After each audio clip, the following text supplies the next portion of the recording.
Avant d'inviter les participants à aller découvrir la fresque de la Renaissance écologique, je vous invite à leur raconter en quelques minutes l'histoire de la création de cette fresque.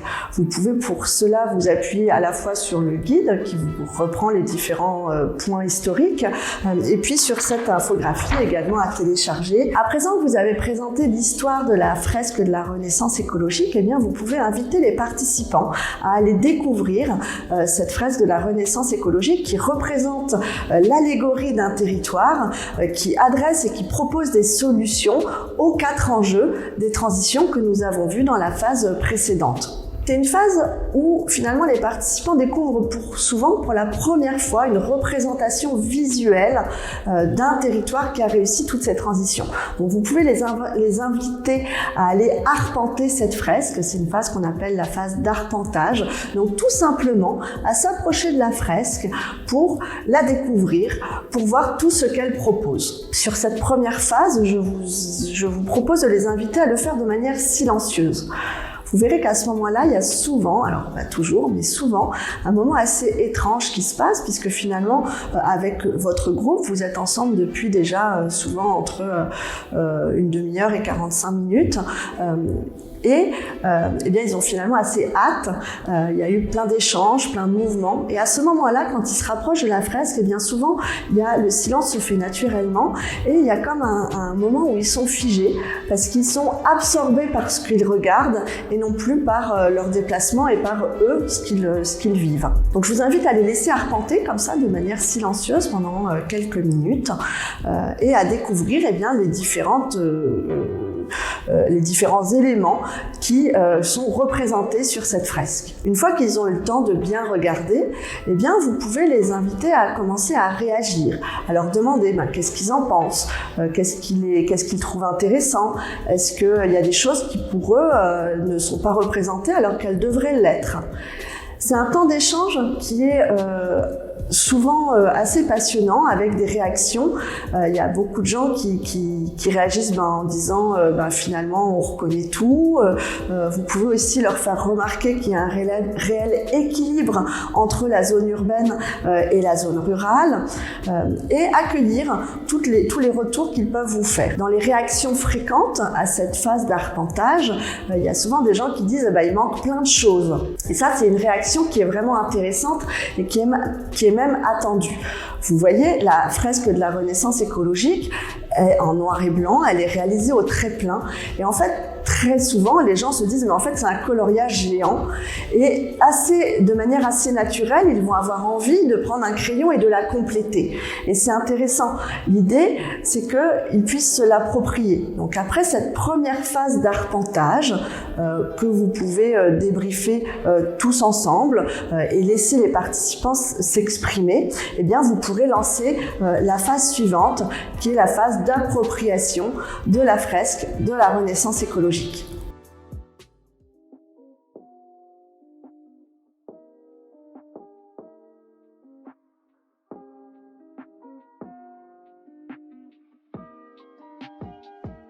N'oubliez pas que c'est une allégorie d'un territoire qui a réussi toutes ces transitions et que donc il y a plusieurs éléments qui peuvent paraître caricaturales. L'idée, c'est qu'on puisse les reconnaître au premier coup d'œil. Donc par exemple, le mariage, j'ai eu plusieurs participants qui me disaient mais en fait c'est une représentation très hétéronormée.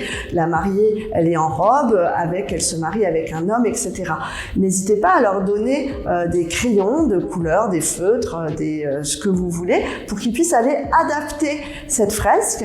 Par exemple, toujours sur le mariage, une fois une participante a décidé de redessiner la robe et d'en faire une robe, une mini-jupe ou autre. Il peut y avoir aussi d'autres éléments qui leur manquent. Par exemple, il peut y avoir, il n'y a pas de complexe sportif, ou alors il n'y a pas un hôpital qui est identifiable facilement. L'idée sur cette phase, après la phase d'arpentage, c'est vraiment que les participants puissent s'approprier la fresque et rajouter les éléments qui leur manquent. Il peut y avoir aussi, ils peuvent aussi avoir envie de rajouter plus de diversité culturelle, ou de rajouter de la végétation, de rajouter plein de choses. Là, c'est vraiment une phase de créativité activités où ils vont aller s'approprier la fresque. Ce qui est important aussi, c'est qu'ils puissent représenter et reconnaître leur territoire pour qu'à la fin de cette phase, eh bien, la fresque de la Renaissance écologique ne soit plus seulement l'allégorie d'un territoire qui a réussi cette transition écologique, mais qu'elle devienne l'allégorie du territoire des participants qui a réussi leur transition écologique. Donc vous pouvez par exemple les encourager à donner des noms aux rues, à représenter des bâtiments qui sont emblématiques de leur ville, de leur territoire, à représenter des zones, que ce soit des zones urbaines ou rurales, mais vraiment qu'ils se l'approprient, qu'ils les nomment pour qu'ils puissent reconnaître ce qu'ils voient autour d'eux au quotidien. Cette phase d'arpentage est plutôt juste après l'arpentage, cette phase où les participants vont aller compléter la fresque, c'est aussi un moment idéal pour que vous leur proposiez de parler de leur quotidien. Vous pouvez presque faire un jeu des 7 différences entre le quotidien qui est décrit sur cette fresque et leur quotidien à eux. Vous pouvez leur poser des questions sur, par exemple, qu'est-ce qu'ils mangent au quotidien? Est-ce que ici les habitants semblent manger la même chose? Quels sont les habitats, quelles sont les modifications, est-ce qu'il y a des déchets dans cette fresque, dans leur vie, est-ce qu'il y en a plus? Vraiment que ce soit un support pour parler de leur quotidien, pour parler de leurs habitudes et des différences qu'ils remarquent avec ce qui est représenté sur la fresque. Ça arrive parfois que certains participants disent « mais en fait on reconnaît tout sur la fresque », ce qui est vrai, toutes les solutions qui sont proposées sur la fresque sont des solutions qui sont déjà existantes et qu'ils ne voient pas vraiment la différence. Donc vous pouvez vraiment jouer à ce jeu des 7 différences en faisant remarquer par exemple que dans l'espace urbain, c'est plutôt une zone qui est réservée aux mobilités douces. Vous pouvez parler de plein de sujets et les interroger sur le quotidien et la manière dont eux vivent leur vie. Cette phase aussi où ils vont compléter la fresque est un moment intéressant. Si vous avez du temps, vous pouvez aussi leur proposer d'aller faire un reportage photo autour de chez eux et qu'ils ramènent des images en fait de choses qui existent déjà, de solutions, peut-être des amas, peut-être des potagers, peut-être des endroits où il y a des panneaux photovoltaïques, peut-être des endroits où il y a de la solidarité, peut-être des endroits où il y a des zones de partage, des zones de gratuité.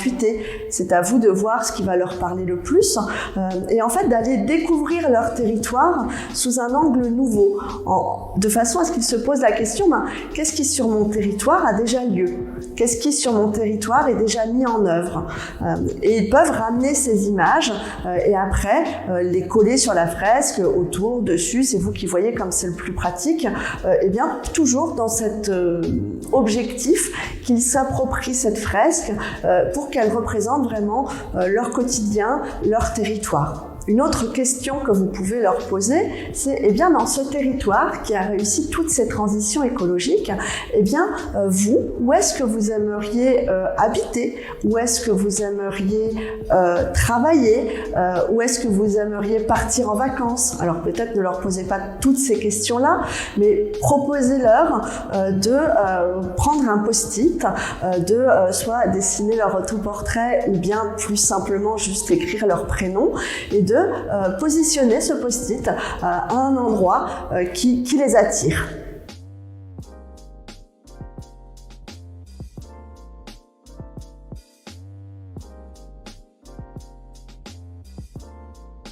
Quand vous leur demandez de se situer sur la fresque, vous aurez certains participants qui peuvent ne pas être tout à fait à l'aise parce qu'ils ne retrouvent pas l'endroit qui représente leur territoire ou qui ne se retrouvent pas tout de suite. Vous pouvez alors leur faire remarquer que finalement sur la fresque, il y a plein de typologies de territoires qui sont représentées. Ça vous est présenté sur le guide sur la fiche 14 et vous voyez que là, il y a des zones urbaines, il y a des zones rurales, il y a des zones de forêt, il y a des zones de littoral, des zones qui vont représenter des zones frontalières. Peut-être qu'en leur apportant ces éléments-là, ça leur simplifiera l'exercice. Et si vraiment ils n'arrivent pas à se situer, vous pouvez aussi leur poser la question de manière un petit peu détournée en leur disant, eh bien, imagine que tu as gagné un voyage qui t'emmène dans un territoire, sur ce territoire, qui a réussi toutes ces transitions écologiques, eh bien, où est-ce que tu aimerais aller passer ton séjour? Vous avez plein d'alternatives possibles pour les aider à se situer et à se projeter dans cette fresque.